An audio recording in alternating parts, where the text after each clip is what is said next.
Elon Musk has been helping Ukraine in their war effort by supplying the military with Starlink satellite technology.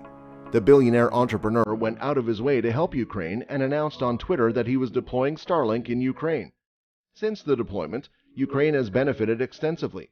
Not only did it help the Ukrainian President Volodymyr Zelensky communicate with the West, it also aided in the war effort.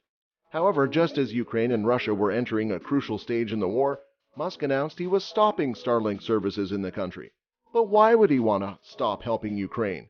Is there some agenda that Musk wants to fulfill? Let's find out in this video.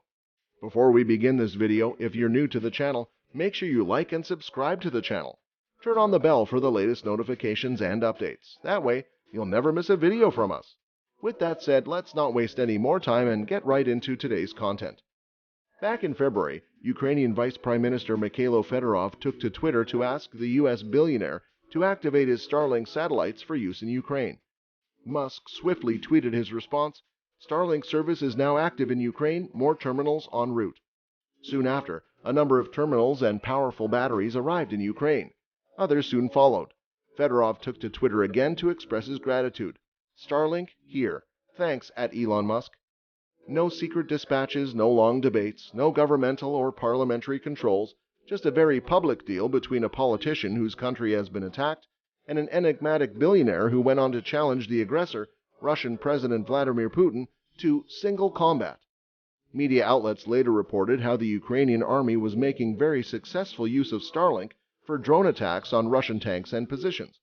The Telegraph reported that Starlink is of particular military significance in areas where their infrastructure is weak and there is no internet connection. According to the Telegraph, the aerial reconnaissance unit, Aero-Rodzvidka, is using Starlink to monitor and coordinate unmanned aerial vehicles, enabling soldiers to fire anti-tank weapons with targeted precision. Only the system's high data rates can provide the stable communication required, the Telegraph reported. An officer with the Aero-Rodzvidka unit described the system to the Times, saying, "We use Starlink equipment and connect the drone team with our artillery team," he said. "If we use a drone with thermal vision at night, the drone must connect through Starlink to the artillery guy and create target acquisition." The Times reported that the Aero-Rodzvidka team runs about 300 information gathering missions each day. Attacks are then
said.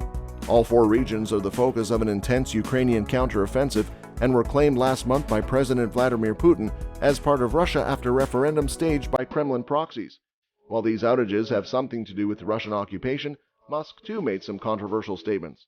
So far, roughly 20,000 Starlink satellite units have been donated to Ukraine, with Musk tweeting that the operation has cost SpaceX $80 million and will exceed $100 million by the end of the year.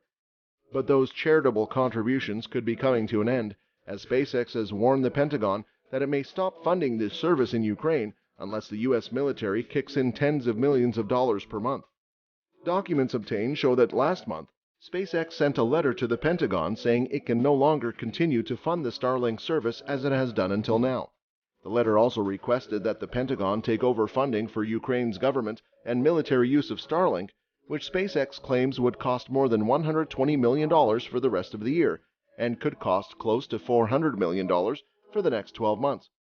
We are not in a position to further donate terminals to Ukraine or fund the existing terminals for an indefinite period of time, SpaceX's Director of Government Sales wrote to the Pentagon in the September letter.